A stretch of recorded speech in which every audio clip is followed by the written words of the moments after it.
Oke, baik. Saya Maestro akan menjelaskan tentang jawaban saya yang ada di mid exam ini. Oke, pertama, eh,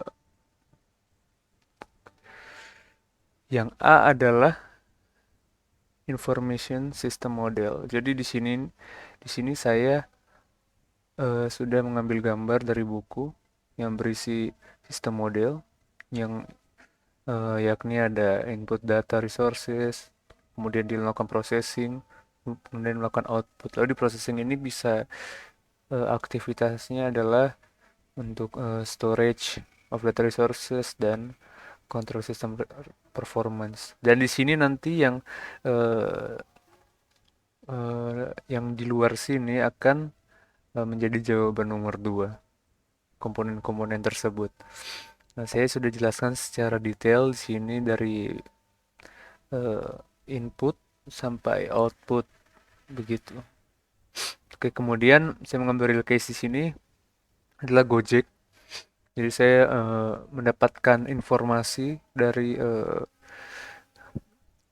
link tersebut adanya mm, diagram yang telah dibuat dan ini sangat membantu sekali untuk menjelaskan secara detail apa itu inputnya, bagaimana prosesnya, bagaimana storage-nya, apa aja yang di dalam itu, begitu.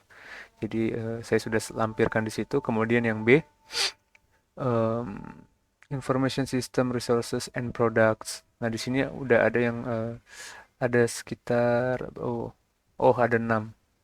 Ada 6 yang akan saya jelaskan satu persatu yaitu adalah people resources, pihak-pihak yang bertanggung jawab dalam pengembangan sistem informasi di suatu sistem perusahaan, kemudian hardware resources, yang pastinya hardware atau perangkat keras yang akan digunakan dalam menjalankan sistem perusahaan, lalu software resources, yaitu adalah perangkat lunak, kemudian data resources, sumber daya data yang akan diolah dan diproses, atau bahkan nanti disimpan secara sistematik. Jadi ntar bisa digunakan kembali untuk menunjang sistem perusahaan. Lalu ada network resources, jaringan yang akan berguna untuk menyatukan semua hal-hal tersebut dari software, hardware, manusianya, mungkin datanya, mungkin information products-nya. Jadi dia akan menyatukan semua itu secara bersama.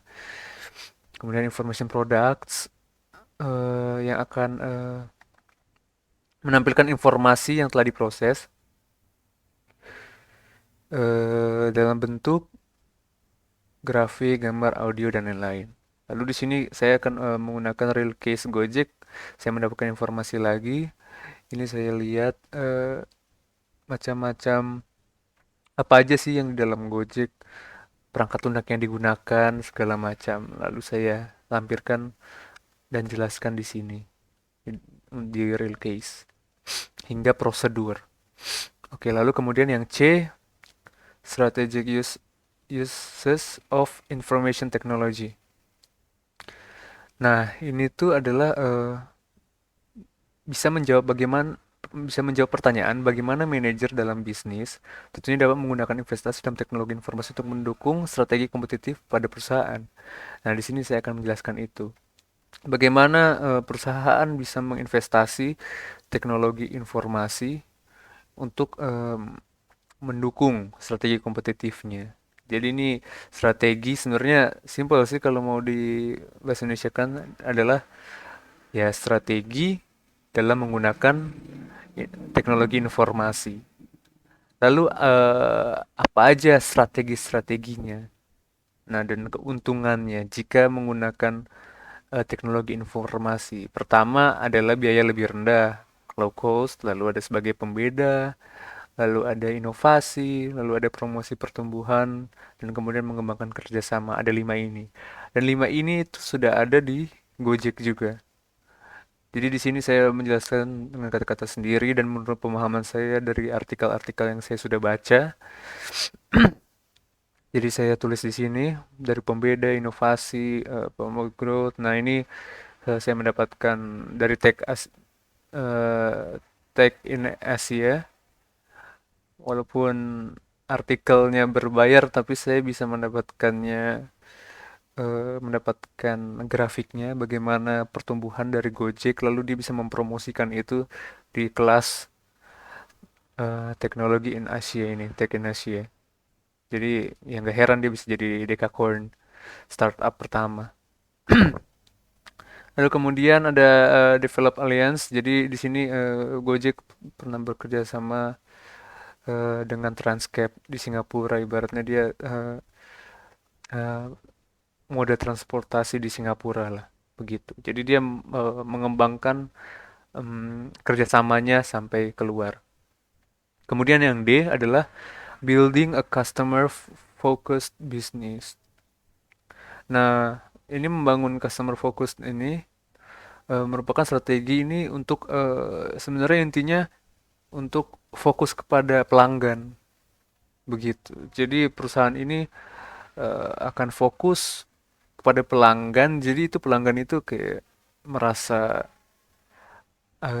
dihargai sama perusahaan, yang saya tangkap sih begitu. Jadi mereka akan memberikan efek yang bagus dalam penyampaian testimoni mungkin nantinya, atau memberitahukan merekomendasi bahkan untuk menggunakan produk kita atau perusahaan kita. Lalu di sini saya menemukan tips untuk strategi bisnis customer focus yang efektif. Jadi ada 4 tips. Mendorong kolaborasi, buatlah pelanggan Anda merasa didengar, temukan di mana pelanggan Anda berada, gunakan feedback untuk menjadi lebih baik. Dan ini saya jelaskan secara teknologi, dalam konteks teknologi informasi, dan saya sudah jelaskan di sini. Kemudian di real case saya menggunakan Gojek kembali dan saya menemukan ada um, jurnal yang sampai melakukan penelitian untuk menganalisa variabel kepuasan pelanggan dari Gojek itu sendiri. Dari tabel ini uh, disimpulkan bahwa mayoritas pelanggan netral cenderung setuju dan merasa puas terhadap pelayanan yang diberikan oleh pengendara Gojek. Nah, jadi ini bisa salah satu contoh untuk real case yang saat ini. Kemudian yang E adalah materi engineering business processes. Lah, ini adalah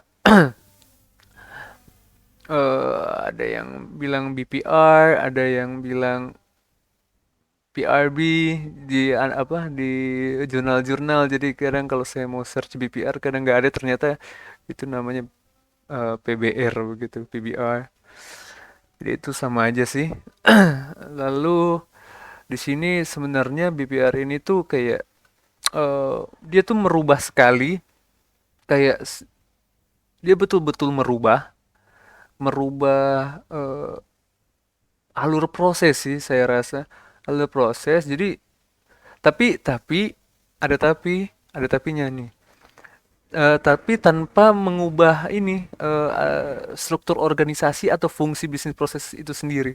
Jadi struktur organisasinya nggak berubah, bisnis prosesnya fungsi bisnis proses itu nggak berubah, tapi alurnya yang berubah, dan itu alurnya itu sangat signifikan begitu berubah. Mungkin untuk real case ini terlalu cukup agak rumit, soalnya ini ada yang deskripsi real case ini, tapi saya akan menjelaskan secara singkat begini pengaplikasian BPR. Nah, ini adalah Xerox yang simple aja begitu. Jadi ada conceptual design, lalu ke sini, lalu ke product definition, proses, design cost, langsung ada review, lalu ada engineering release. Nah, di sini sebelum adanya BPR. Lalu setelah pengaplikasikan BPR, ini semua struktur nggak berubah. Ini sama, terus fungsinya sama, tetapi di sini ada drawing and data repository. Di sini tempat ada engineering and evaluation development, itu melihat data-data yang dikirim dari engineering lain. Nah, di sini saling berhubung semuanya, berhubung. Jadi semakin efektif dan semakin cepat, efektif dan efisien yang pasti. Oke, kemudian yang F ya. Ya, yang F adalah materinya adalah building a knowledge creating company.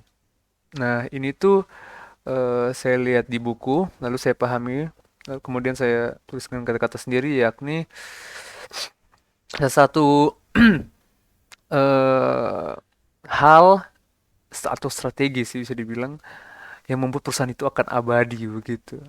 Atau saya sebut di sini saya kasih sustainable, yakni bertahan seiring perkembangannya zaman teknologi.